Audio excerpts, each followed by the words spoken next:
Fala pessoal, tudo certo? Sejam todos muito bem-vindos e muito bem-vindas a mais uma edição do BlockInsider, o seu podcast semanal aqui do BlockTrends, em que nós tratamos assuntos ligados a cripto, finanças e tecnologia. Meu nome é Nicolas Sacchi, eu sou o seu host e, como de costume, a gente sempre busca trazer convidados super especiais aí para discutir com vocês temas ligados a esses universos da nossa atuação aqui. E hoje nós trouxemos um grande participante da indústria cripto, que eu já vou apresentar para vocês quem que é, vou fazer um pouquinho de suspense, mas antes da gente seguir, eu já vou pedir para você deixar o seu like nesse vídeo, se inscrever no nosso canal caso você não seja inscrito, ativar os sininhos de notificações para você sempre ser avisado quando nós tivermos novos conteúdos disponíveis aqui no canal.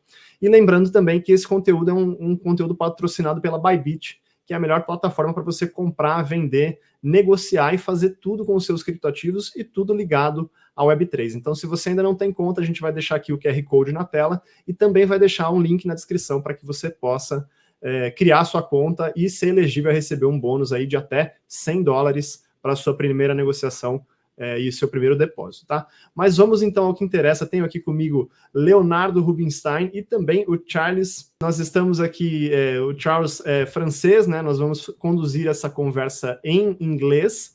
Então, a partir de agora, a gente vai, dado que eu já fiz as considerações iniciais aqui, vai mudar para o inglês e você vai poder acompanhar a conversa em português pelas legendas, tá legal? So, Charles, welcome to the BlockInsider podcast. It's really an honor to have you here. For those who don't know, Charles is the CTO of Ledger, which is the largest and most traditional wallet service worldwide, right? Yeah, sure. So, thank you for having me. I'm really pleased to be in Brazil for this week, and really it's an honor to participate to the podcast today. Amazing. And we also have our news reporter here from BlockTrends, Leonardo Rubinstein. Léo, é um prazer ter você aqui com a gente de novo. E vamos para mais uma, né? Bora para mais uma. It's a pleasure to have you here, Charles. And just in the 10th anniversary of the Ledger, right? So it's a commemoration. It's a celebration. It's a celebration, yeah. Yeah, definitely. So, especially in crypto, 10 years is very long. It's very long. It's practically a dinosaur in the ecosystem. So we have, well, you joined Ledger in 2017 as director of security, right? After working 10 years in the sector of cryptography and security, hardware security, and now you're the CTO. So I would love to hear a little bit more about your trajectory in the market and how you ended up in crypto. Yeah, sure. So yeah, my background is cryptography and security, as you mentioned. But to be honest, I didn't start 10 years ago, but I started a long time before. When I got a computer, when I was 12, I started to learn these things, try to understand how they work, and if it's possible to break them. I was doing some hacking for fun. So at this time, it was easy. After that, I studied computer science, mathematics, and cryptography, and I worked in this area for my whole career. I'm more than 15 years now, and yes, I joined the company in 2017. At first, my mission was to create the security department for Ledger. So we built what we call today the Dungeon. The Dungeon is our internal security research team. And what they do day to day is really to try to raise the bar for security. And to do so, they try to find vulnerabilities on our devices, but also like anywhere in the ecosystem, because at the end, we need to build trust. We need to raise security overall. It's not only about Ledger, it's about the whole ecosystem. And this is really what they do.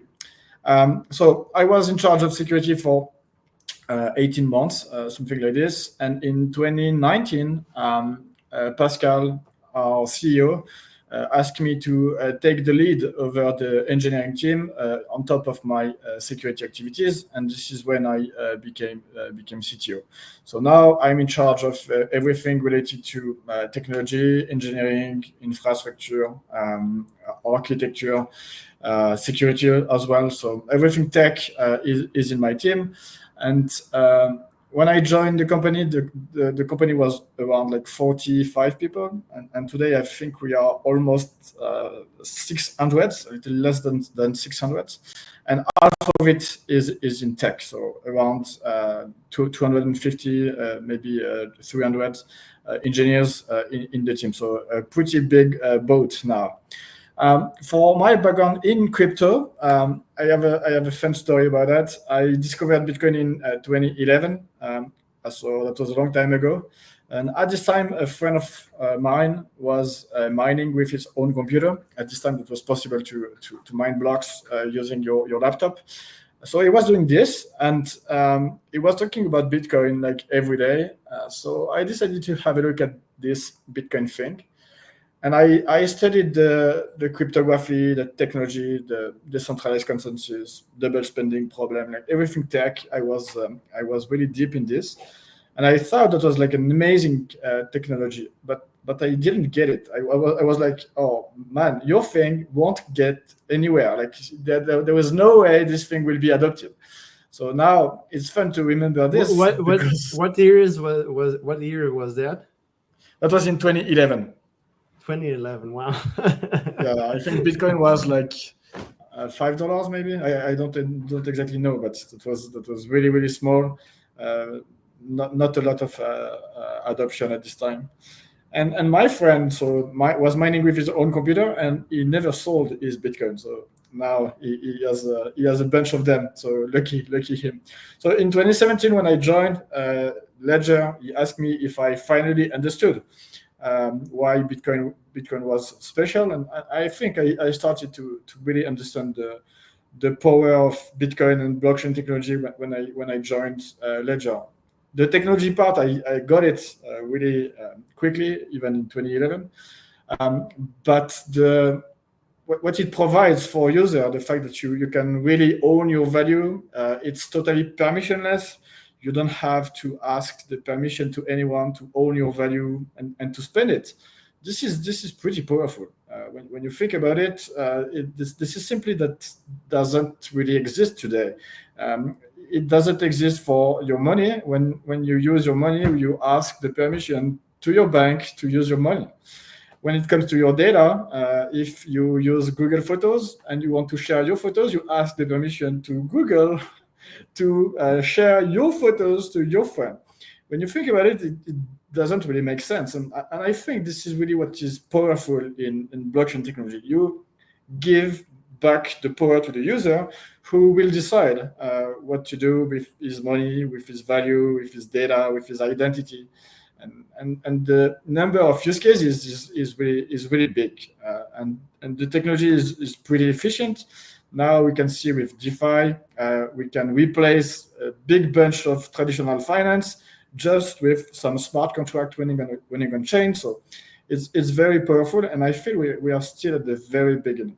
The number of use cases, the number of problems this technology can solve is potentially unlimited. And now the adoption is there, though. So it's just a matter of time. Now the number of applications will increase, and so on. Yeah. And time and work, right? I think it's not only time, because we have to work a lot on usability and other stuff. I know Ledger is doing an amazing job on this side as well. For me, those are the two main challenges. Like on one side, you have security, because if you lose your private key, then you lose your crypto. If an attacker gets an access to them, he will drain your wallet, and there is nothing you can do, because blockchain are immutable.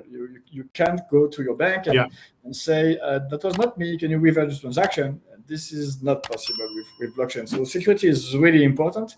But the other challenge that the blockchain poses is UX. Today, most of the users are really geeks and nerds.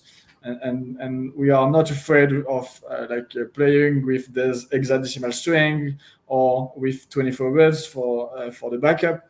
But when you think about it, the newcomers, mass adoption won't happen with this complexity. So UX must be improved, but it shouldn't be with compromising with security. So this is what we try to do at Ledger, improving the UX while never compromising with security.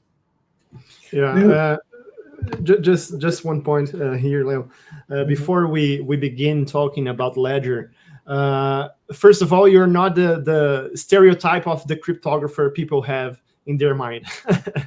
Leo was just mentioning that, and from just a quick side joke here, but from the standpoint of a cryptographer, what are the values, perceptions you have about Bitcoin and other crypto? What is your standpoint on that? Because I think it's a very singular standpoint, given that you have a cryptography background, to see the way the engine works and understand how it can be valued. Yeah, I was about to say that because the crypto market specialists always came from or the traditional market or the tech market, right? And you came from the tech market, and you have you certainly have a technical view on that. So, and just a few ones saw the Bitcoin back in 2011, 20,000 in the beginning, and really understood the Bitcoin. So just a really few ones. So you as a cryptographer didn't get it at the beginning. So what was your view, and what's your view now about? Yeah, sure. So first of all, yes, I agree with you. When I studied cryptography a long time ago now, that was a little bit dusty. This was the kind of field where you can imagine a mathematician playing with their cray and 100-year-old guys with a big beard, the crypto wizards and stuff like that. That's true, Jen. I remember when I was studying, this was the kind of guy that I was meeting. But blockchain technology completely changed that. The progress that we did in the cryptography field in just 15 years is crazy. If 15 years ago, zero knowledge proof were a very tiny thing that was discovered a few years before. MPC was the same. Decentralized consensus didn't even exist. So plenty of cryptography technologies have been built in the last 15 years, and now it's not dusty anymore. It's this new shiny field that everyone wants to get in. But when I studied this field, I agree that was the case. That was a little bit dusty, but it completely changed in only 15 years. And the progress we did, in terms of science, the progress we did in cryptography is just crazy. In just 15 years, this is really amazing. And to your point, when I discovered Bitcoin in 2011, from a technology standpoint, that was not that simple. Especially the decentralized consensus, and why do you want to chain these blocks with hashes? The cryptography itself is not very complicated, but I was why are they doing this and that? So that was not that simple.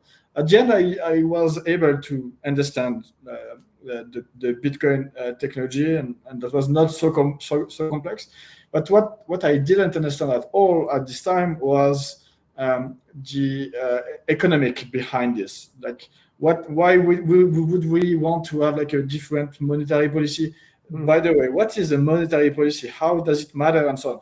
And in 2011, for me, that was I was not that aware of this.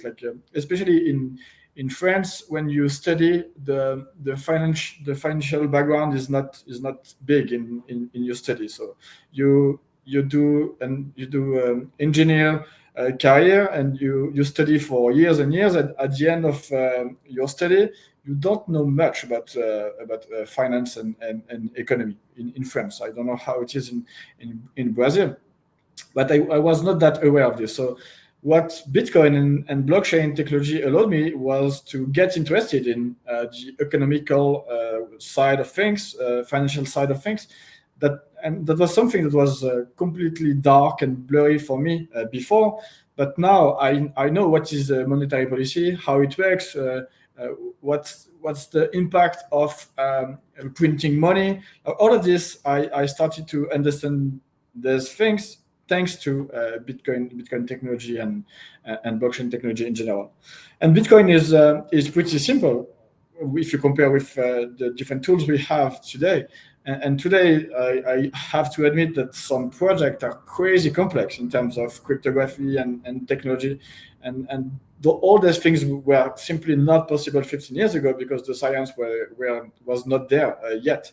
So we built plenty of science, technology that allow today to build complex things, such that like doing a ZK wallet. I don't know if you are aware of this. Like, yeah. This idea is not that simple, and it's made possible by thanks to complex cryptography. So this is really amazing. E se educação é um tema importante para você nesse ambiente cripto, saiba que a gente consegue te dar acesso a mais de 50 cursos, comunidades exclusivas, carteiras recomendadas, análises diárias de preços e muito mais na nossa plataforma educacional blocktrends.app. A gente vai deixar aqui na tela o QR Code para você ler com a câmera do seu celular, e também aqui na descrição desse vídeo você vai encontrar o link para que você possa se cadastrar e fazer parte da maior comunidade de pessoas interessadas em evoluir no mercado cripto aqui do Brasil. Agora, de volta ao conteúdo. Yeah, amazing. So, first of all, Ledger is the main producer of hardware for storing assets, actually keys for crypto assets, right? And also one of the main producers of software for those hardwares. And that's a huge responsibility, right? Because it's the money of everyone that is being stored, the access to the money that is being stored. And I would love to hear a little bit more about how to handle this responsibility well, because I think it's a pretty tough challenge. How do I sleep? This is your question, basically. Yeah. Yeah. So and first of all, you're completely right. Ledger is a very big player in the ecosystem, and we estimate that more than 20% of the whole market cap is secured within Ledger technology. So more than 20%, it represents 500 billions. So this is the kind of responsibility that is on Ledger and on me a little bit. And yes, on your shoulders, right? On my shoulders, yes. So this is something quite big, and we must not mess up. Obviously, that could be a big threat for the whole ecosystem. But what we did at Ledger and at the very beginning of Ledger is to choose a specific technology to do so. And what we are using is a smart card technology. This is the kind of technology that you find in your passport or in your banking card. This is really like a technology that has proven its security, and we are using the specific chip that are inside our devices. And inside this chip, we have built our own operating system. And this operating system is pretty simple. It's really in charge of doing one thing, and only one thing, is meaning securing cryptographic materials so that your keys stay inside this secure element. And as soon as you want to make a transaction, interact with these private keys, then you will be prompted on the device to ask for your consent. Do you want to make a transaction to this specific address? Do you want to stake, and so on? As soon as the operating system will touch your private key, then you will be prompted to consent for a specific this specific transaction. And we are using like three main properties. So first of all, the cryptographic materials, the seed itself is generated within this smart card chip, this secure element. Secondly, the whole cryptography is implemented within the operating system so that the secret don't have to leave this enclave whenever they are used. And finally, you have a secure display. You have a dedicated screen on the device so that as a user, you can check on the device what kind of transaction you are about to consent. And these three properties are very important. If ever you generate your secret with a bad random number generator, then anyone can guess your seed and it's a problem. If ever your seed is stored inside a software wallet, let's say inside your mobile or inside MetaMask or Trust Wallet or whatever, that means that if you have a malware on your computer, then this malware will be able to extract the seed and then send it to the attacker so that the attacker can drain your wallet. So having a dedicated device for that is really, really important. And finally, having a dedicated screen is very important because if you don't verify what kind of transaction you are about to sign, maybe you are signing the transaction you wanted to sign, sending 0.1 Bitcoin to me, while what you actually sign is a transaction that simply drain your wallet. So that's why these three properties are very important because we know that very well. Having a secure computer or a secure mobile phone is simply impossible. Like the attack surface is too big. Like there are too many applications doing too many things. So they are trying, like operating system manufacturer like Android, iOS, Windows. They are trying to raise the bar for security always and always. But the problem is there are so many different applications, so many different services on this operating system that it's simply impossible to have the right level of security and to secure your private key and transaction. So this is really why we created this dedicated device, and this is the reason why I sleep well, because I know that we are using the right technology and the user has in his hand everything he needs to decide if he wants to make a transaction or not. So this is Okay. the long version of why I sleep well. Yeah. Okay. So that's how you ensure the seed phrase or the private key of the users are secure. But how about privacy? How you guys can ensure that the transactions are safe and users don't get spoiled and stuff like that? So yes, privacy is also important, and it's more difficult to achieve. However, this is something important for us. And so first of all, when you use your device, you can use Ledger Live, but you don't have to. If you want to use your own software, or if you want to use a third-party software, this is something possible. We are an open platform, an open device. You can use it wherever you want. There is no limitation for that. And when you use Ledger Live, first of all, there is you have to you can choose if you will participate to the analytics or not, because we are doing some analytics in Ledger Live. And those analytics are completely anonymized. We don't know who you are. We don't know where you live. We don't know your IP address. We don't collect all of this. But if you decide to consent to the analytics, you will provide our analytics team with some valuable information in order to improve the product, in order to improve Ledger Live. So it's up to you. If you are like a privacy maximalist, you can simply not consent to these analytics. Opt out, right? Yeah. Opt out, yeah. And if you are okay with sharing this information, you can opt in and then sharing those analytics. But again, those analytics are really anonymized. We don't know who you are, and we don't want to, by the way.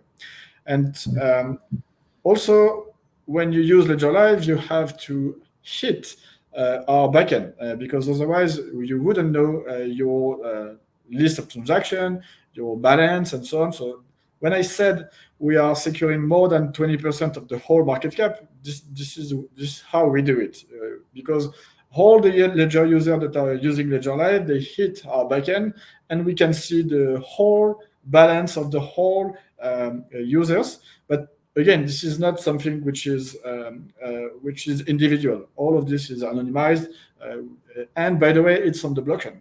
All this information are on the blockchain, and this is also something that is a little bit annoying, because when blockchain have been built, they have been built in a completely transparent manner. It creates some interesting application and use cases. However, if you care about privacy, Bitcoin is not a good technology for that, because you can download the whole blockchain and see every single transaction since the beginning of Bitcoin. Because sometimes I hear that criminals are using Bitcoin to evade taxes and so on. I don't know. But Bitcoin is a very poor tool for criminals. Like, everything is on the blockchain. So it's not even anonymity, right? It's pseudo anonymity. Pseudonymity, yes. This is only, and pseudonymity is not sufficient. You have companies such as like Elliptic and others who are very good at creating correlation on chain to understand like who is who and find criminals when it's the case. I mean, we have mixers, right? I don't know if Ledger works with this kind of tools, but and if they will, you guys will sometimes in the future. But we have mixer for privacy. If the for any reasons the custodian wants to have some more privacy. I don't know if not the regulators love this kind of technology, but exactly. Exactly. We can see a lot of government that are fighting against privacy, and mixers is a good example. We have the guy who built Tornado Cash, which is in jail in Netherlands.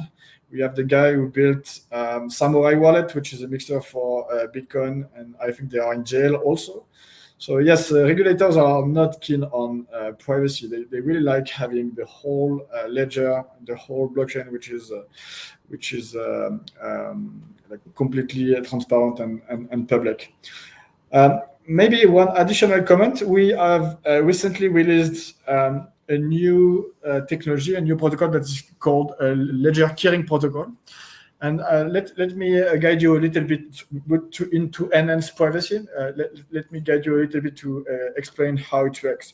So today, when you use Ledger Live, maybe you use it on your desktop, and you will use it also on your mobile, and you will create the list of your cryptocurrency account. You will define your settings and so on, and you do that on your desktop, and then you will install Ledger Live on your mobile phone.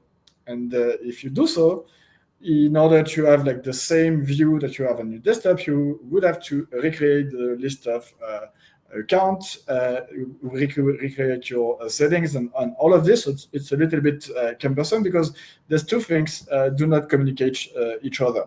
And usually, what you do as a developer, in order to avoid that, you create an account and with a login and password, and then you ask user to send all your data to the wallet provider, if we say it's a wallet, and so that when you will install Ledger Live on your mobile, you will log in with your login and password, and then Ledger would send you your data.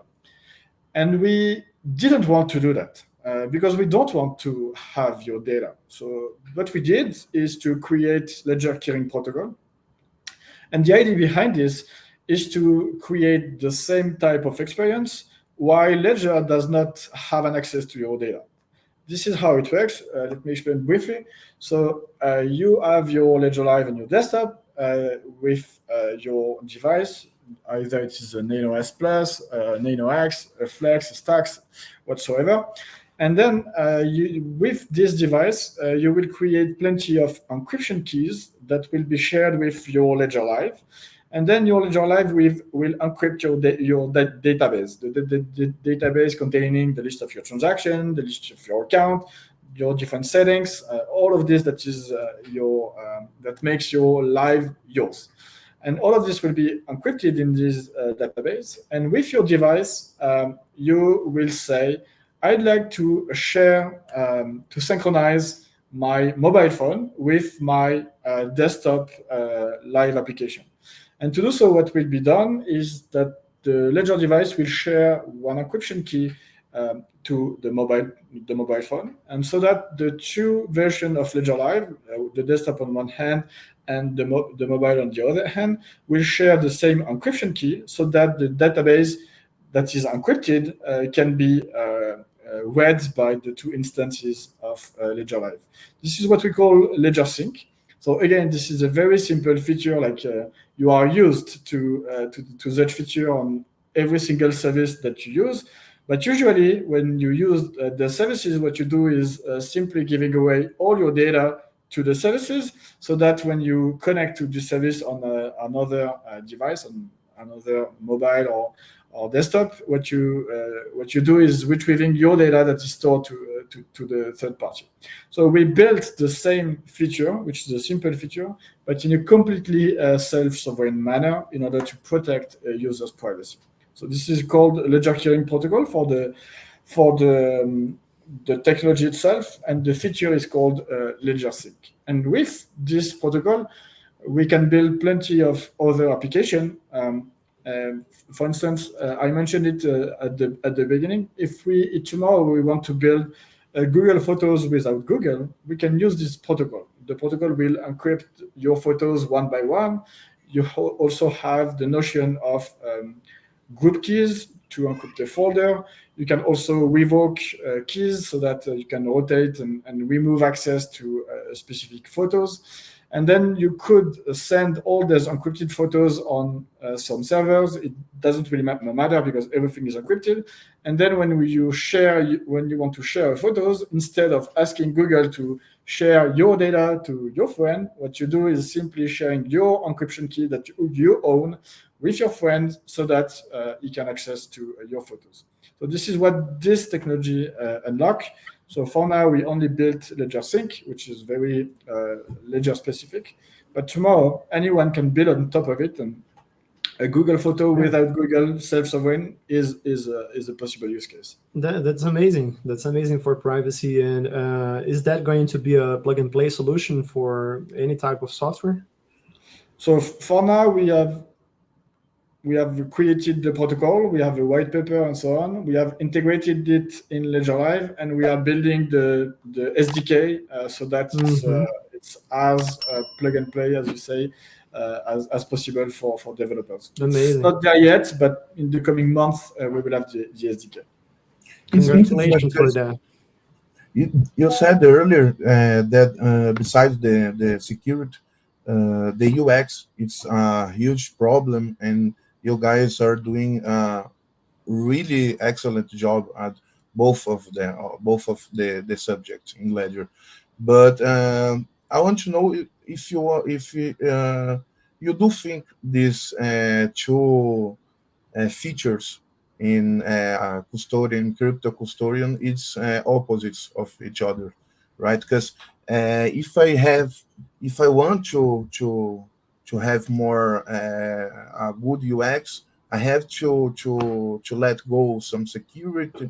I remember you guys launched a really good feature called the Ledger Recover, but it caused very polemics around the crypto market.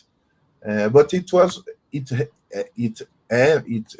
is a good feature. So I want to know if you think that if the two features of security and UX both are opposite of each other, or no? No, it's a very good question. And at first, this is the case. When you think about it, like creating more security features will create more friction when you use it. So this is really a constraint. However, it is possible to improve this. So as I said, we don't want to compromise with security. So this is the bar that we want to keep. While the UX is here and we want to raise the bar for the UX, Recover was such example. Also, we have created new devices with Ledger Flex and Ledger Stacks with a wider screen, with touchscreen. All of this improve the UX, but it doesn't change anything for security. So this is really what we want to do. As you say, it's difficult to have both at the same time. A software wallet seems always to have like a better UX, but the security is really bad. As I mentioned, if you have a malware on your computer, it will drain your wallet. So it's a big problem. So the UX of a software wallet will be always a little bit better because you don't have an additional device and so on. So we know that the constraint we have is never compromise with security. And what we try to do from this is improving UX. And there are plenty of things we can do. Recover was an example. In order to abstract a little bit the way you interact with your backup and your 24 words. We have other ideas to improve this that are ongoing.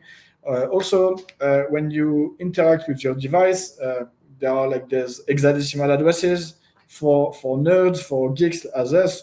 It's normal, but for my mom, when she has a look at her device, she's like, "What's this hexadecimal stuff? Is there an error on the device? What's going on?" So these are the type of things that we need to improve.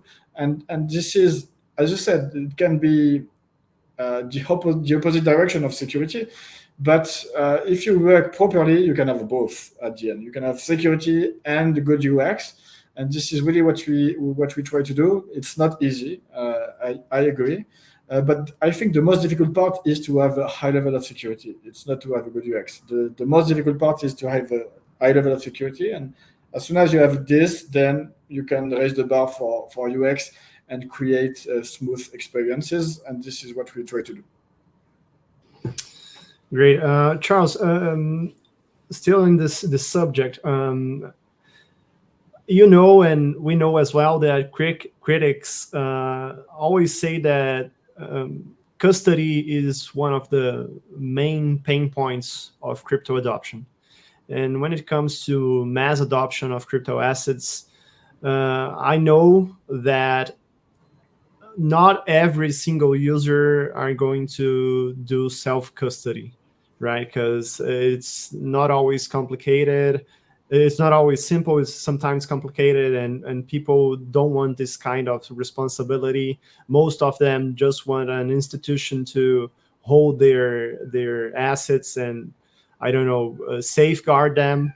Do you think that this is something that is going to change on the long run, or there's room for both types of services? One for the people who are willing to self-custody their assets, and there's also room for institutions, banks, and custodians who are willing to offer those types of services to the final clients.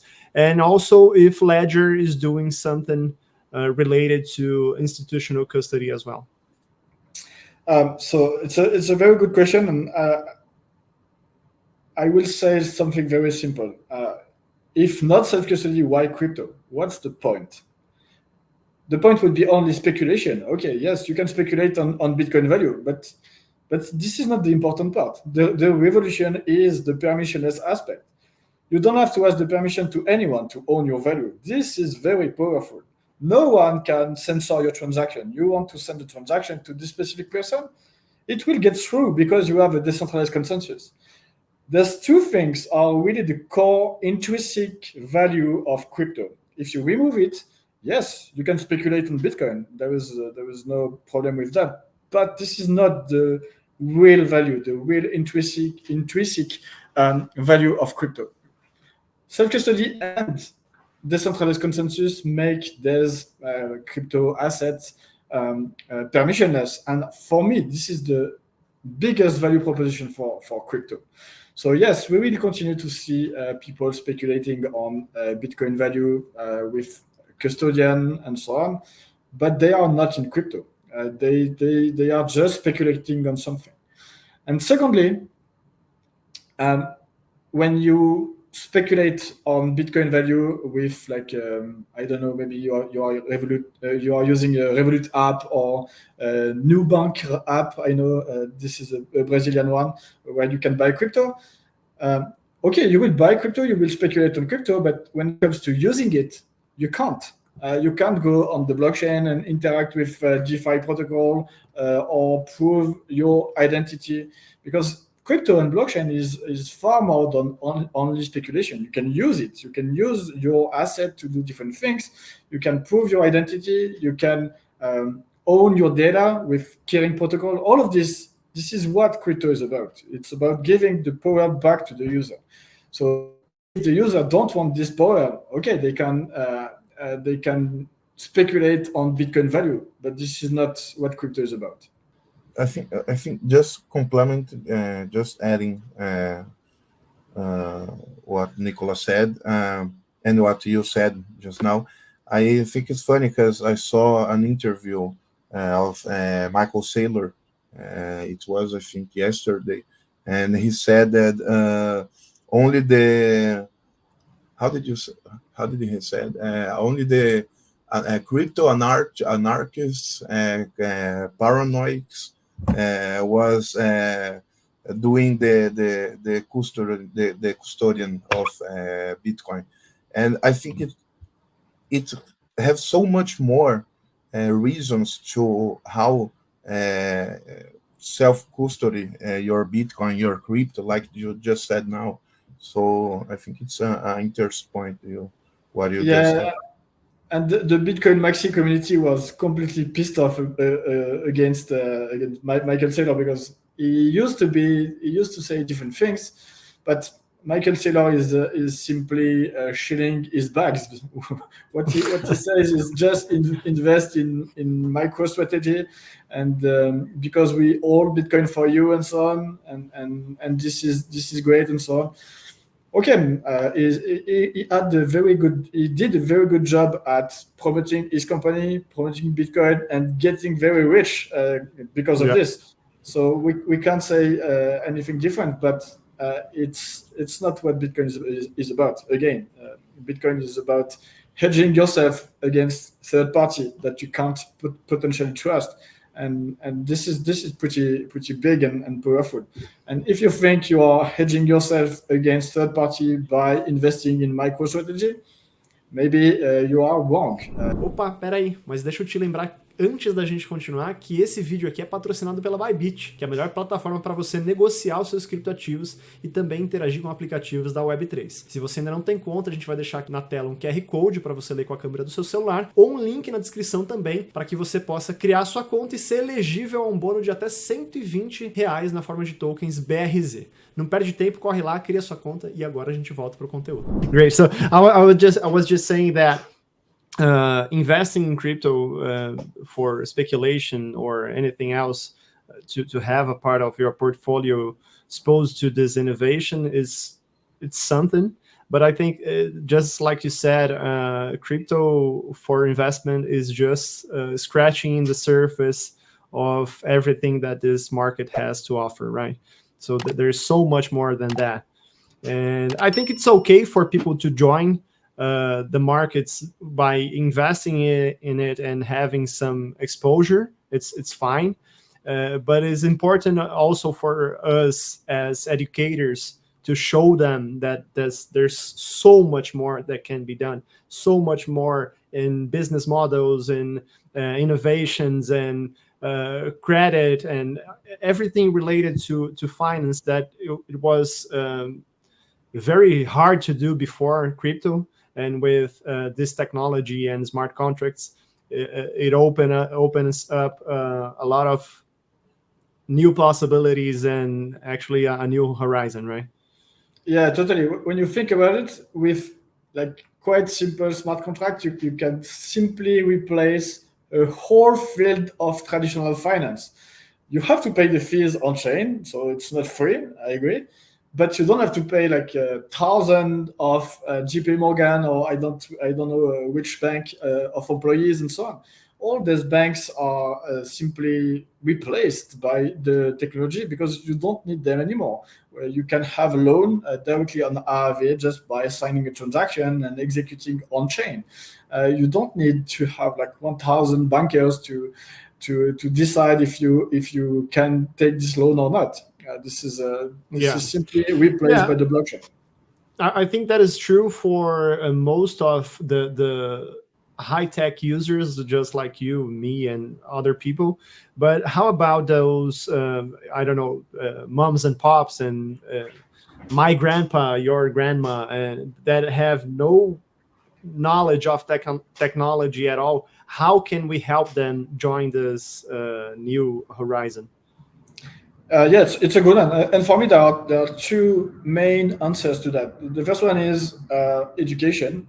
What we are doing today, what you are doing day after day is very important because it's a new technology, and there's new technology are frightening. I remember the beginning of the internet. When I was 12, when I was 15, I was spending my whole time on the internet, and my mom was like, "What are you doing? What don't you go outside? Your thing is not going anywhere. This internet thing." She was completely wrong, obviously, but now she spends a lot of time on the internet for various things, and she's finally understood and so on. And why this thing happened? For two reasons. First of all, education. Like I talk to my mom. Everyone is talking about the internet, so at some point you understand how it works and so on. And secondly, the user experience has increased, has got far better than it was in the beginning. I remember the internet in the 90s. that was not good at all. Like everything was slow. You had this weird internet with doing weird noise. You couldn't do what we are doing today. Like you could easily hack the systems, right? Exactly. Everything was very easy to hack. So all of this has improved a lot, and it's the same with blockchain. I don't think we are in the 90s for the blockchain. I think we are more. If you compare to the internet, I think we are more at the beginning of 2000, just before Facebook. I think this is where we are in terms of blockchain technology, and we will see there's new applications such as Facebook and Twitter that were created in the 2000s.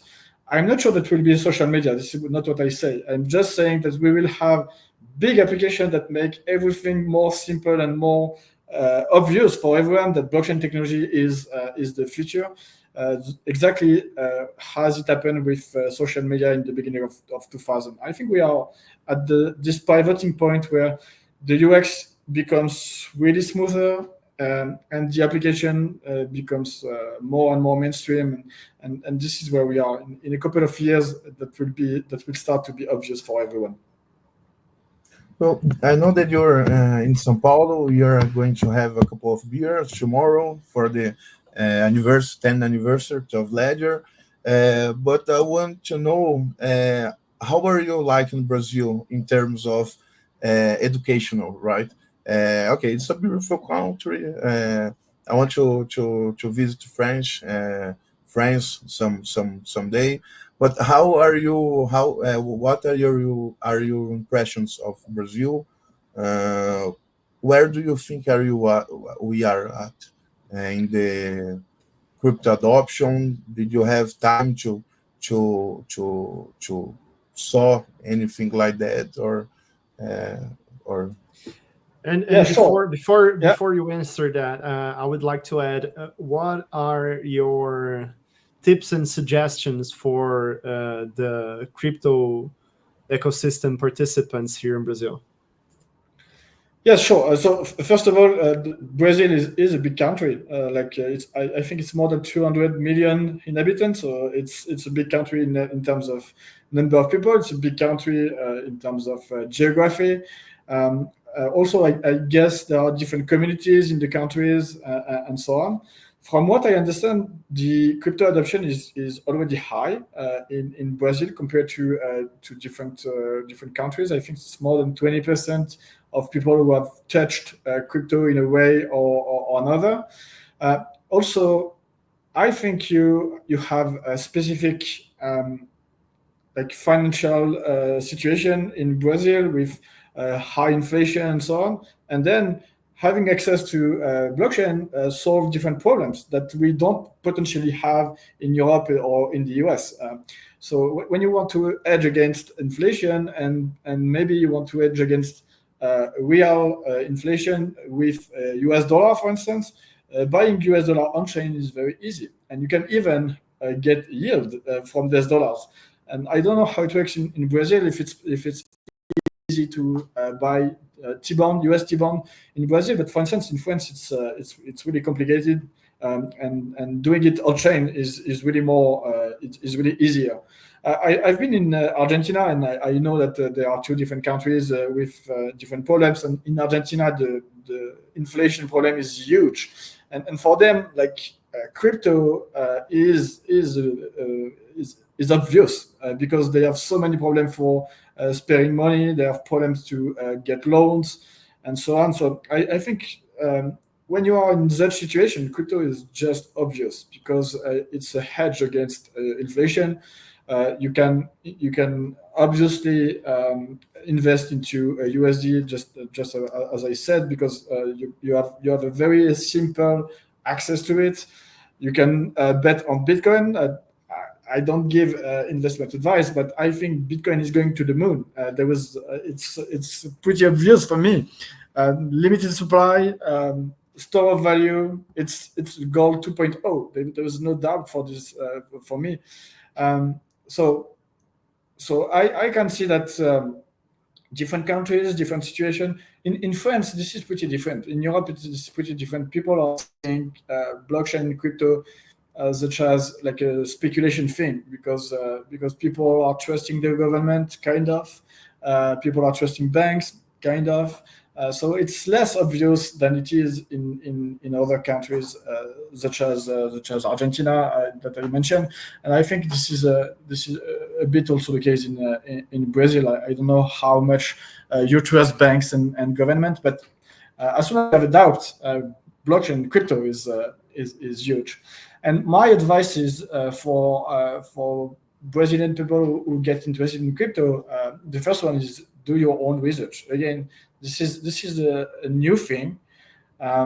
It changes all your perspective you have about traditional finance, about monetary policy. So as soon as you start researching, you will learn plenty of things. And especially on the financial side, if you also are interested in technology, there are plenty of things to learn. But my first advice would be to do your own research and try to understand how these things work, and what are the stakes, what are at stakes. And again, when you have done your own research, again, self-custody is the most important thing in crypto, with censorship resistance, decentralization of protocols. So that would be my main advices. First of all, do your own research, try to understand all these things, and secondly, self-custody. And when it comes to self-custody, as soon as you have a significant value, and when I say significant value, it's up to you. I don't have a threshold. You decide what is significant for you. As soon as it's significant enough, you need to buy a hardware wallet. This is the best way to secure your holdings. Great. So my last question for you is about the latest model of Ledger that was a collaboration with Tony Fadell, designer of the first iPod. So would it be a correct statement to say that the Ledger wants to revolutionize the hardware wallet market, just like Apple did with cell phones? I have to say it's beautiful. I want one already.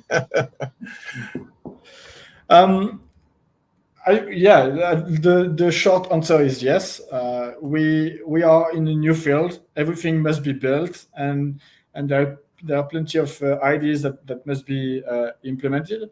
And to go back to the previous discussion, again, Ledger is a technology company, security company. This is really what we do. And improving UX is important. We mentioned it several times already, and this is one of the reasons why we worked with Tony Fadell, and his main focus is UX.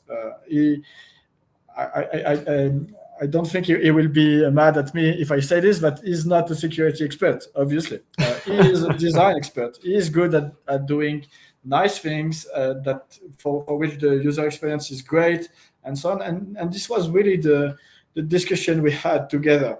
He wanted to have like the best possible UX, and I was like, oh yes, but if we do that in terms of security, it's not good. So where's the trade-off? How do we maintain the right level of security while improving UX? So this was a long discussion we had together to create these new devices, and we created the ledger stacks, and I have one just here. So as you can see, this is an e-ink screen, and it's a touch screen, so you can touch it, and it's a screen. It's a touch screen. You have like a bend. It's a curved touch screen. So here on the edge, you have a screen, which was quite challenging to manufacture. I have to admit. Here you can also name your own device, so that if you have several devices, you can recognize them, and you can stack them. That's why it's called stacks. You have a magnet that allows you to stack them. And recently we also announced Flex, and Flex is a similar device, so it's not a curved touchscreen. It's a flat touchscreen, but this is the same technology platform. We have reused the operating system. We have reused most of the electronic parts, but we wanted to have like a lower price point, and that's why we built this Ledger Flex. So the two are similar. The Flex is probably the design of Flex is probably a little bit more advanced and nice. But we wanted to have like two different price points for different needs. And you can also display NFTs on those devices as well, right? Yeah, you can use your own picture that you have as a background, and as it's an e-ink screen, it doesn't consume energy. Like now it's off. And you have like a Bitcoin picture that I took in Nashville. I remember I took a photo in Nashville, and then you can simply display the image on the device, and it doesn't consume any energy because e-ink technology is bistable technology. That means when a pixel is black, it doesn't consume energy. When it's white, it doesn't consume energy. It only consumes energy when it switch. When you go from black to white or white to black. So when you switch it on, now I consume a little bit of energy to go from the picture to this one. But if you don't change the image, it doesn't consume energy, which is completely different from the screen that you are using on your mobile phone. As soon as it's on, you consume plenty of energy in order to switch it on, which is not the case with e-ink screen. Also, we have integrated NFC and in order to be able to tap your device on your mobile phone. And today you can use this feature for one application that's called the security key. Maybe you are aware of passkeys if you are using this as an authentication mechanism. And passkeys is a way to replace passwords to authenticate yourself on different websites. I know that Binance is implementing it. Google is implementing it. Yes. And you can use your Ledger device to authenticate yourself. So with that, so the keys are inside the device, and with the NFC, you can simply tap to authenticate yourself on Google, Binance, whatever website. Amazing. How long does the battery last without recharging with this type of screen, on average? It really depends on your use. If you don't do anything, like you just keep it like this, it can last for a month. Now, because again, it's off, it doesn't consume any energy. It can last for a month. If you use it quite often, On my side, I use several devices, but this one I use it quite often, maybe every day, and I think I charge it every 2 weeks, something like this. I see. I have one final question, actually. You mentioned the difficult about buying bonds on France, right?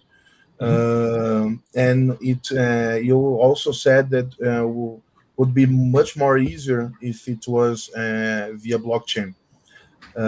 So I imagine that you heard about Drex in Brazil, and I think so. And the plans of tokenization, of bonds tokenization, anyway, assets tokenization.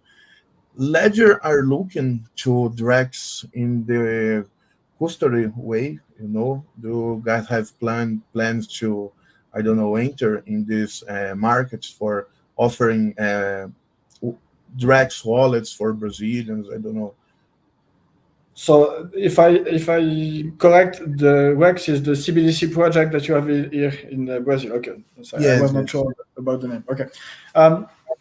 We, with our technology, we can protect any kind of asset. Again, we are protecting crypto asset, but you can protect passkeys, and passkeys allows you to interact with Google, and there is no blockchain behind. So we can secure any type of assets, and blockchain assets are more valuable. So that's why our technology is mostly used for that.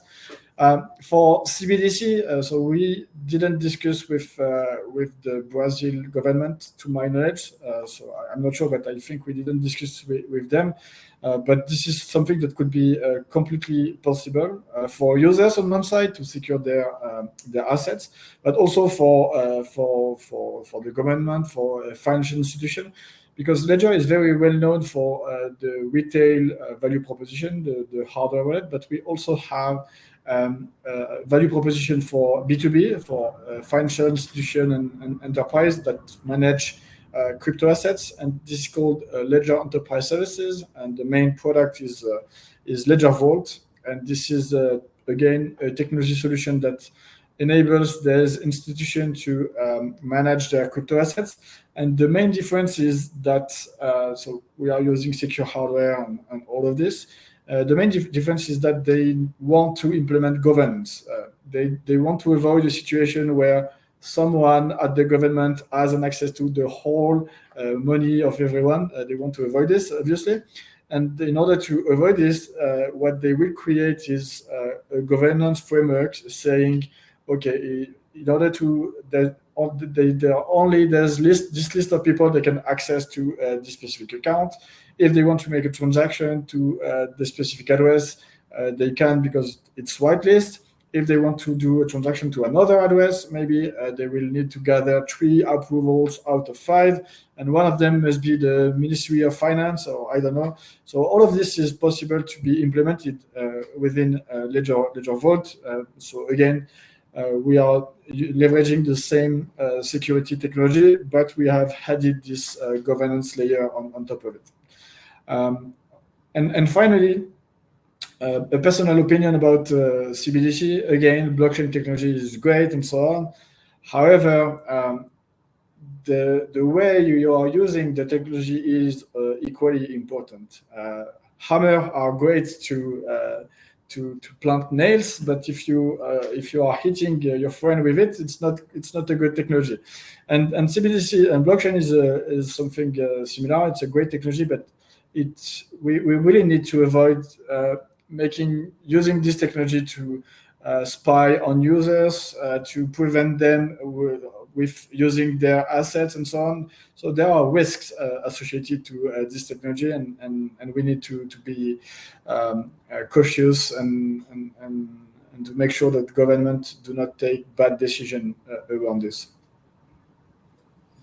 Well, I 100% trust in the Brazilian government. Just kidding.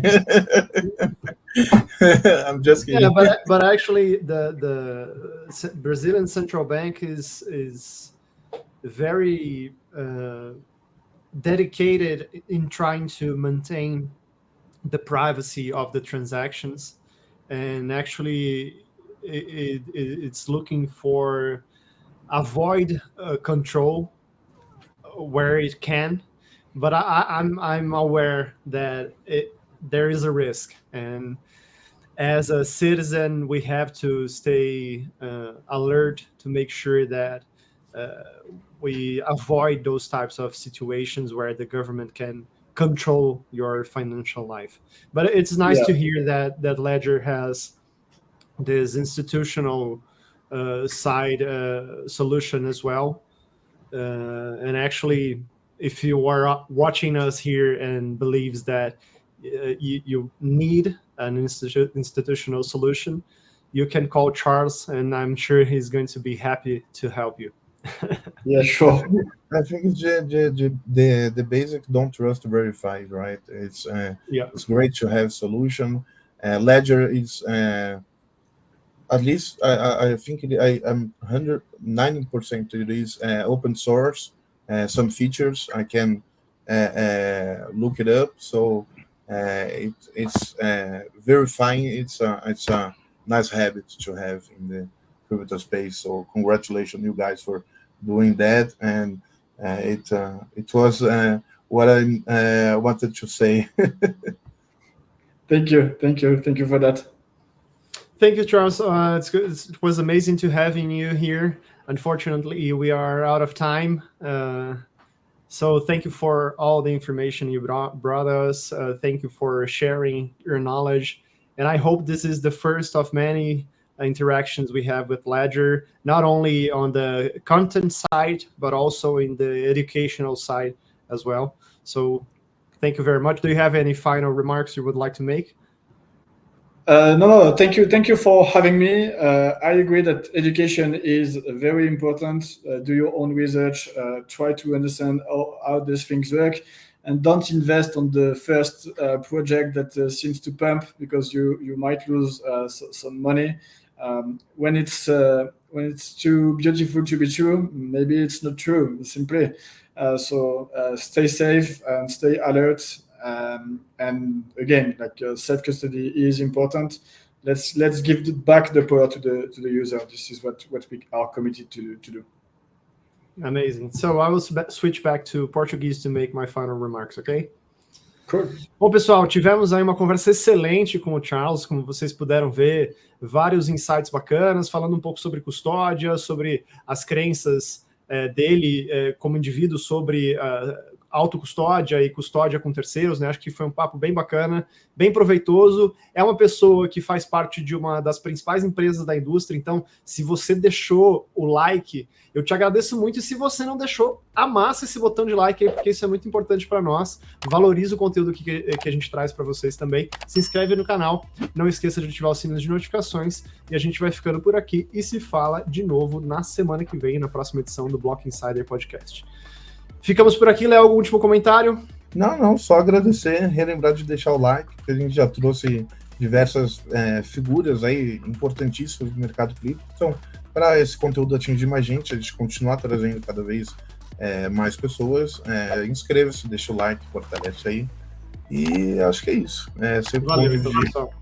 Ficamos por aqui e até a semana que vem. Um abraço, tchau.